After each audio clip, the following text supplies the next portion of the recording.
Howdy everybody, what's up? My name is Sophie and I'm the Left-Handed Alchemist and welcome to my channel. Today we're going to be making this ring. It's a Veracite ring.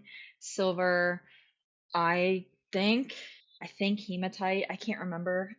I'll know. It's hematite. It's a Veracite and hematite ring. It's very cute, very pretty. I'm gonna talk over it though and like do like a life update kind of vibes, kind of like what I've been dealing with as a person, as an artist, as a being existing in this world at this time. And I don't know. Maybe I'll do a build video where I talk about the details of it, but this, I get to do whatever I want. So if you don't like that, I'm anticipating haters, but there's probably not a single one here right now. So I have to be honest with you guys. There has been part of me that has been like a little insecure about making these videos because I don't have everything like perfectly figured out. I don't know if I should be just focusing on educational content, if I should be focusing just on philosophical content, if I should blend them. It feels best and most authentic to blend them so you can kind of see how things are made and see for yourself how it's all done, but then also like learn from what I have to say or just like indulge in what I have to say. And my equipment is old. My camera that I shot this on is old, and I'm shooting this on a Mac, and these headphones make everything sound tinny, and so it's not perfect, and it like kills me inside because I should have the best equipment ever, but I don't really need it to get the job done. And I'm loving this theme of underconsumption core that we see on TikTok going on right now, where like the camera that I already have is actually enough. And the headphones that I have that are the microphone for this video are actually enough. And this Mac that I'm recording this on right now is actually enough. And over time, sure, I'll get a better microphone. That's really what I want to do next. And maybe I'll upgrade my camera eventually. But for now, we're just going to keep moving forward and creating the things that are on my heart to create with the tools that I have. And it just has to be enough. Like it just absolutely has to be enough. So I'm gonna make a ring now and watch it if you want. I think that could be good. Before we get into it, it's available. It's for sale. So if you just like feel really called to it, it's on my website. I have a lot of ready to ship stuff on my website. I also have a lot of made to order pieces on my website. The symbols line. Here's some examples of that. Wow! I have no sponsors for this video other than if you would like to support this channel, you can buy my art. And if you don't want to buy my art and you just want to click like and subscribe and leave a comment, that's also enough. So, yeah, let's get into it.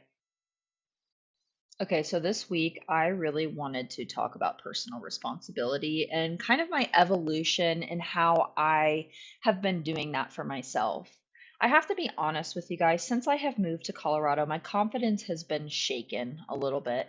And I created a bunch of stories around how I was the victim and how nobody likes the art that I make, and because people aren't buying it, that must mean that it's like very personal. Like people don't like me as a person, and I should quit and hide and run away from the world. And part of me was like, yeah, I could live a satisfying life just being quiet and living a quiet life and tending a home. And, there's nothing wrong with that.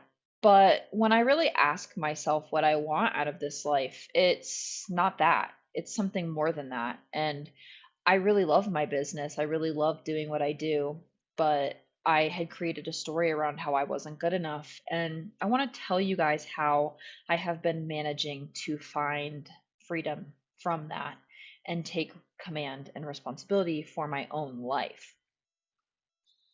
I call it timeline jumping. Um, I've been building momentum, trying to move towards my goals without control, because there is a difference between command and control. Control indicates that you can bend reality to your will. Command is more along the lines of taking responsibility and accepting the present moment and accepting where you are and not letting the adversity that you're experiencing destroy you, I think that command accepts that there are things outside of your control and that really all you can control are your feelings, and really more so how you respond to your feelings, because your feelings are there. They indicate things. Like anger is a great indicator for when a boundary needs to be set, for example. But if you let that anger consume you, it can eat your life up in this poisonous rage. Whereas when you take that anger as information and then go ahead and set a boundary, it allows you to release that anger in a really healthy way, commanding your space and knowing that even when you set a boundary, you might not be able to control how other people respond to that, but you can control how you respond to that and take necessary action when and if people decide not to respect your boundaries. You have no control over that, but you can command your space by setting the boundary. Do you kind of understand what I'm saying? I found that I I was having a hard time controlling my nervous system, the fight or flight mechanism that keeps us safe, truthfully. Having grown up in kind of a chaotic, traumatic childhood, whatever, we don't need to like keep dwelling on this, but I think that it really informs where I am now because I have an understanding of how my nervous system works that comes from years of doing this deep healing work.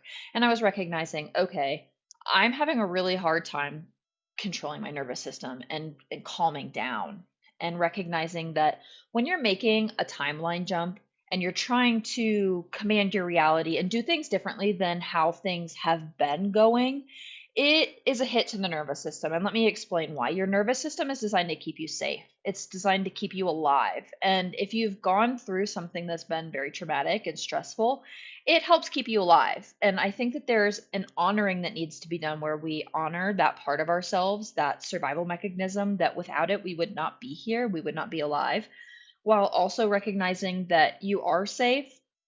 You are safe to make this transition and this jump.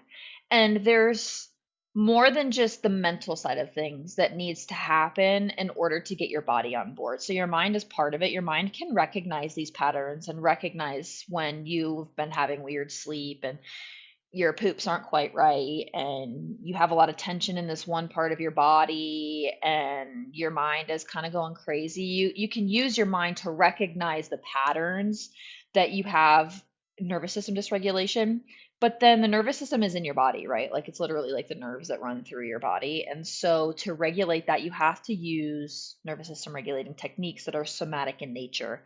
So that would be like exercising.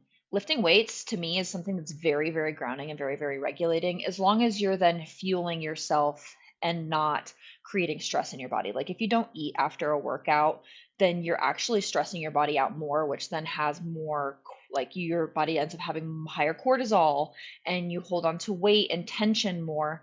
And so taking care of yourself, like taking time to make space for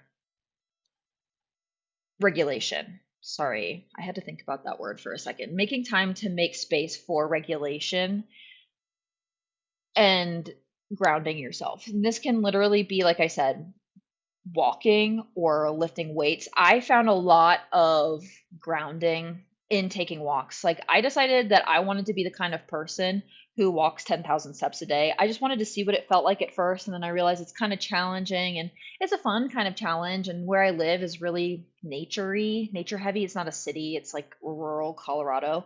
And I live really close to a river that has a really beautiful river walk. And I go there every single day and I walk 4 miles minimum. 10,000 steps is about 4 miles for me. And so I know my route, I know the space, and I listen to audiobooks that help me learn things like about magic, is kind of what I've been learning about recently, different kinds of gods and goddesses, which I'll get into later, and walking. And it's a time where I'm like recognizing that I'm making space for myself. I'm getting out into nature, I'm grounding my energy, and I'm doing something that is grounding for my nervous system as I make this transition and these timeline jumps. Because what I noticed is I was on a wire's edge at all times, very, very jumpy, having a hard time sleeping. And then with that was this like self doubt and shame narrative that I was playing out in my head, which was then being reflected to me in my reality. And all it really took was some grounding, and it made me feel really stuck. It made me not confident about my work. It made me really not confident about myself. And so I started to recognize these patterns and make the necessary changes to ground myself and get into my body and begin to surrender this idea of what I thought reality should look like, because I'm in a completely different situation in life. I'm actually maybe the most supported I've ever been in my life. And that, while is very positive, is very uncomfortable for my nervous system, coming from a place of having to be very hyper vigilant and really only being able to rely on myself to get my needs met. I am now in a situation where I can actually very faithfully rely on the people around me. And my inner child was freaking out because she kept me safe. She got me to the place where I am now. And so I had to take a step back and really recognize that, okay, thank you, girly. Have a conversation with my inner child. Like, thank you, girl. We got here. We did it. You did it. Yeah, this is awesome, but you get to be a kid again. So go and help me decide how we can be creative and how we can have fun. And because I'm the adult here, I will take you where you need to go. And then when things are different, I've got your back now. And we're in a situation where we're very safe and the people around you have your back. So, what if we surrender some of this control that you've had for so long and let me take the wheel? And that was a kind of ritual that I did that helped me begin to relax. And then along with that came this trust of myself and trust of the divine and trust of my body that helped me shift even more so. Everything is like a stepping stone along life, you know. There will be ebbs and flows. There will be times of higher stress and times of lower stress. And I think that that's just a natural part of life that we have to recognize. And through self acceptance and taking personal responsibility, you can just accept how it is and accept where you are and not really get too stuck in the weeds of all of these ideas of what you should be doing. Because when you're doing the things that you know that are best for you, it doesn't really matter anything else. And I feel like I've kind of lost track a little bit. I started rambling, but I have a script. So let me get back onto that. I decided that enough was enough. I was tired of feeling like crap. I knew that I was in a new situation and that I didn't have to be this way anymore. But I was stuck. So I decided to just surrender and trust, and at the very least, my ancestors, because my ancestors are in my DNA. My ancestors are a part of who I am. And I recognize that I was really rejecting a whole part of myself. My patriarchal side of my family has hurt me many, many times and in many, many different ways. So I just kind of decided that when I just started this whole ancestor veneration practice of mine, that I was just going to completely reject that side of myself. And it kind of turned around to bite me in the ass because there was a whole side of myself that I was just actively rejecting. And so when I decided, okay, these people hurt me and I don't have to let them in my life, I don't have to venerate those ancestors, but there's a lot of people that I've never met and don't even know who run through this bloodline that could offer some insight and some help. And things got a little mystical and it was fun. I've been working with some different goddesses from Irish lore, and I don't really think I'm allowed to speak on it. I get the intuition that I'm not really allowed to speak on this yet. I still have a lot of learning to do myself, and so I'll just leave it at that. But I decided that at the very least, I could just try and have faith in something that was beyond my own mind, beyond my own ego. And so I started to trust myself and trust my intuition through deciding that the things that were popping up in my field of awareness were things to really take into consideration. And this is where exercise really started to come in. I mean, I've been really focused on exercise. I have been seeing how when you take care of your body while you're young, when you're older, you have a better time of life. It's like an investment into your health. You know, if you neglect yourself now, you're going to be paying for it in hospital bills later. And as somebody who does not have health insurance, I recognize how important it is to make smaller investments now into my health so that way I'm not looking at a mountain of medical bills later when something hits the fan. I've noticed that, like, an example that I can actively rely on as proof of taking care of yourself is I haven't gone to the dentist in maybe 6 years. And part of me was really freaked out when my health insurance or when my dental insurance lapsed at that time in my life. I thought there's no way I'm not going to have a million cavities and I'm just going to be absolutely screwed and have to have dentures. But then I did some research. I learned how to take care of my teeth. And just through having like a really regimented dental care routine, I probably have the best teeth of my life. Like there's no tartar buildup, everything is clean, everything is good. And we've kind of been sold this lie that we have to go to the dentist all the time. And I'm not saying that you shouldn't go to the dentist, like, absolutely go to the dentist if you have the ability to do so. I'm just saying that this is an example of when you take care of what you have, you're not necessarily going to have to pay a ton of money later on to then like have everything fixed. And I feel like that's the same thing with my body, just getting out of my head, getting out of this like zone of like, I'm not good enough, nothing works out for me, and just at least going for a walk. At least for an hour a day, I go outside and I walk in nature and I move my body. And then if I go home and I'm anxious for the rest of the day, then so be it. But at least then I'm taking care of myself. But through the walking, through the then seeking while I'm walking, because I listen to audiobooks, like I mentioned, while I walk, I'm finding parts of myself that I wouldn't have been able to find if I didn't have that space, because I would have just been at home anxiously thinking about how nothing is working out for me. And I've decided that exercising has to be an act of love for myself. It has to be an act of love for my descendants. And if I want to be here for a long time, I have to take care of my body. And I think that discipline plays a part in this, because there's lots of times when I don't want to wake up early and walk, and there's lots of times when I don't want to go ahead and do my yoga practice or do my meditations. But I think that when I framed it from it's an act of self love rather than an act of shame, that makes it a lot more easy to do, because I always feel better afterwards.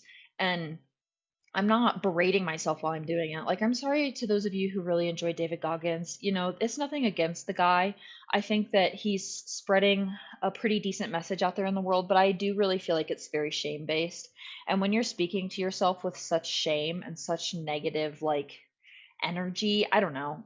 Negative and positive is very subjective. If it's working for you and it's getting you to a place where you then can accept yourself, I don't know. Who am I to say that it's not right? But I've noticed that in my own life, when I use shame as fuel, I never end up better. I never end up better off.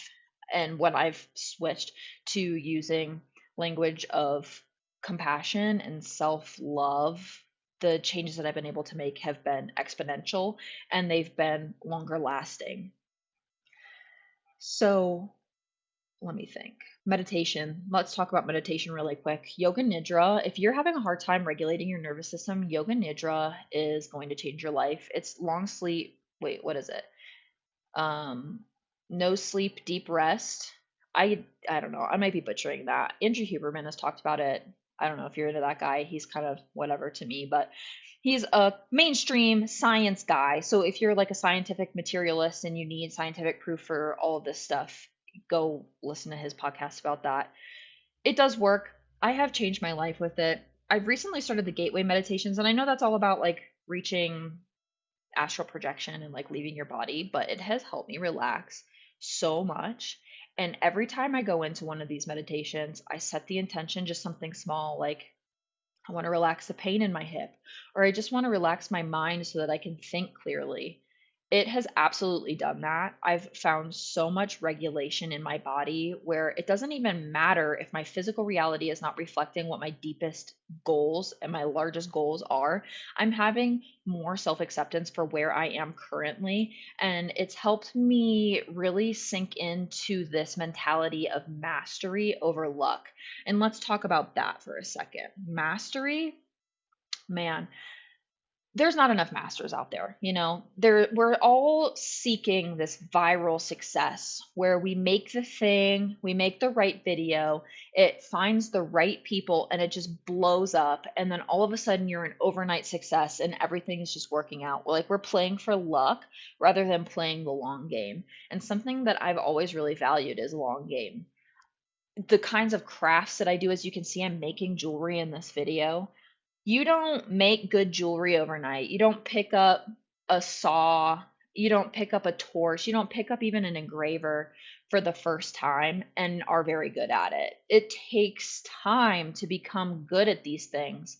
And if you're not good at something overnight, you don't want to do it. And I'm speaking directly to myself when I say that. I'm speaking directly into so many situations where I'm not good at something the first time and I give up.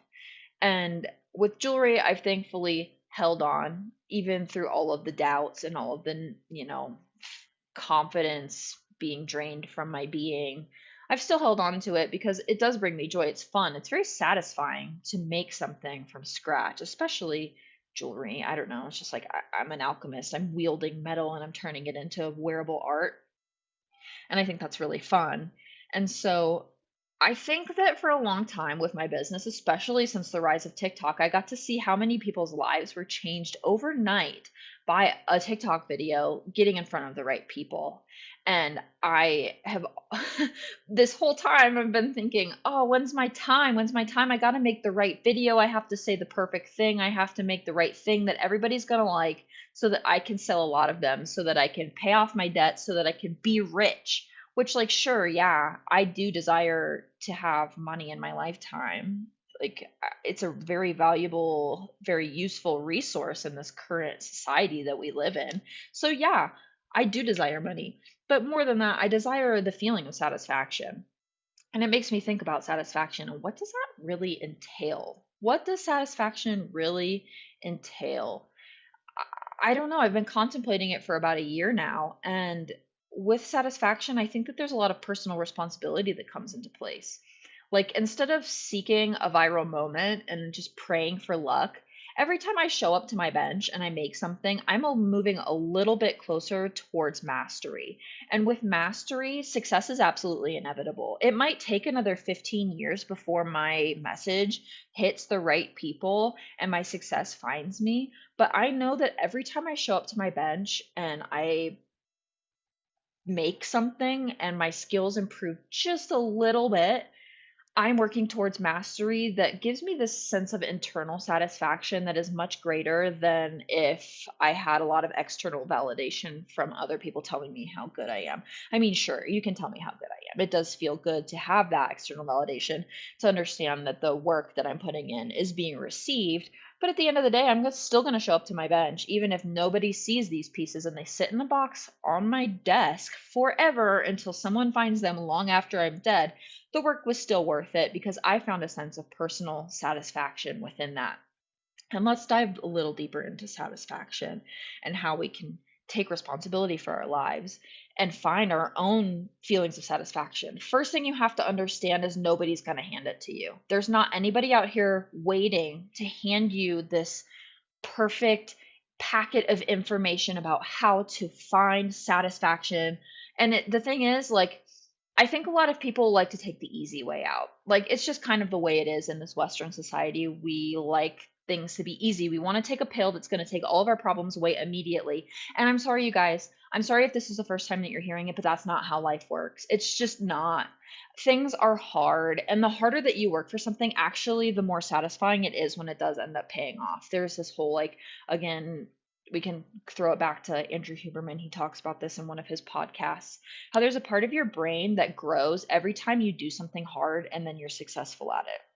You actually benefit from doing hard things and doing challenging things. It doesn't necessarily have to be like this long suffering thing. I think you can kind of decide for yourself how you want to have a relationship with suffering. It doesn't, like, doing hard things does not have to equal suffering, but when we have delayed gratification and we do hard things, it benefits our brains in a way that instant gratification could never do. And so finding things that are a little bit more of a long game, whether it's just like a creative project that takes many weeks to finish, that could be something that brings you deep satisfaction. Connecting with friends, connecting with other people, I think is also a very like solid way to find satisfaction in your life. Doing things that are hard, showing up for yourself, showing up for your goals, and even if you don't achieve your goals overnight, which you probably won't, like, let's be real, you guys, your goals are probably bigger than something that you can really achieve overnight. Getting one little step further, even if it's just, I recognize right now that I'm dysregulated and I can't see anything other than the worst case scenario. So I'm going to go do something that calms me down. That is super satisfying. Like, if you've been spending the last several weeks in an anxious, I'm not good enough, things never work out for me kind of victim state of mind, it's not moral judgment because, guys, same. I just, I've been admitting this whole time, like, I've been telling myself a victimhood story. Oh, frick, man. I got caught up in it again. Oops. So, what am I going to do to cultivate satisfaction in my life right now? I'm going to go start walking in nature. I'm going to read books that make me feel excited and make me feel something deeply. I'm going to listen to music that I enjoy. I'm going to do meditations that relax my entire body deeply. And then when I wake up, I can understand that there's a deep satisfaction in just taking one tiny little step to regulate myself. And then from that, it kind of snowballs. And so I think that the role that personal responsibility plays in all of this is recognizing where you are and accepting where you are right now, and maybe taking responsibility for your desire for instant gratification and for your desire to take a magic little pill that fixes everything. And it's not me shaming you, but I do want you to recognize where that is in you, because we've all been conditioned by the society that that's the best thing ever, blah, blah, blah, society, social conditioning, deconstructing that. That's a whole nother video. Truthfully, we could have a whole nother conversation about deconstructing and decolonizing and whatever. That's coming down the pipeline. Don't you worry, you guys. It's coming. But taking responsibility is going to lead you to having a more satisfying and fulfilling life. And oh, it's hard. Oh, I don't want to do it. Okay, then don't do it. But then don't cry about why you feel like crap all the time. Don't cry about why you're not satisfied. Are you dissatisfied in your relationships? How many times, or no, let me start over. How much are you trying to get somebody else to fulfill needs that you can actually fulfill yourself? How much expectations are you putting on other people to fulfill you when it's actually your responsibility to fulfill yourself in these ways? There's a lot of fulfillment that happens in community, and when you let other people carry your burdens with you, that's totally like that can be satisfying and very validating. But when your whole sense of self comes from the validation of others, it might just be time to take your power back, really, because really what that is like you giving your power away to other people and not taking command of your own life in a way that you know deep down that you really want. But it's hard to look at this stuff, you guys. I get it. And if this feels overwhelming to take on by yourself, find a therapist, find a support group, and it's going to be okay. It takes time. It takes a long time to rewire your nervous system if you've never done this kind of work before. And I think that the best thing for you to do this kind of work is to learn how to speak to yourself with compassion and find where shame has been holding you back. And there's lots and lots and lots of resources on the internet about learning how to speak to yourself with compassion. And it's okay. Like, I really want you to practice being kind to yourself and recognize where you're criticizing yourself and how that's being reflected into the world around you. So, I don't really know what else to say. I still have time left on this video, but I think we're going to end it here. I just wanted to share with you, like, how when you take responsibility for your life, you then begin to do these timeline jumps in a direction that you desire. And taking radical responsibility and accepting where you are right now is really the first step in shifting. Recognizing where you're telling victim stories, recognizing where you're expecting others to pull you up when it's really actually your responsibility to do so. And through self acceptance and through accepting where you are right now, you can make huge leaps in a direction that will really help actually benefit your life in the long run. So, until next time, my friends. Well, thanks for watching. That was that. I'm recording this before I've actually edited the video, so I have no idea what I say, but I think it was good. I stand by it, and it was good. If you want to support this channel, this ring is available. You can buy my jewelry. You can like, subscribe, follow me on Instagram, follow me on TikTok. I'm trying to put myself out there. I'm trying to put myself into the world. If you're a store owner, if you like have a storefront and you want a case of my jewelry in your store, let's chat. Let's link. Um, yeah, that's all I have to say. Until next time. Bye.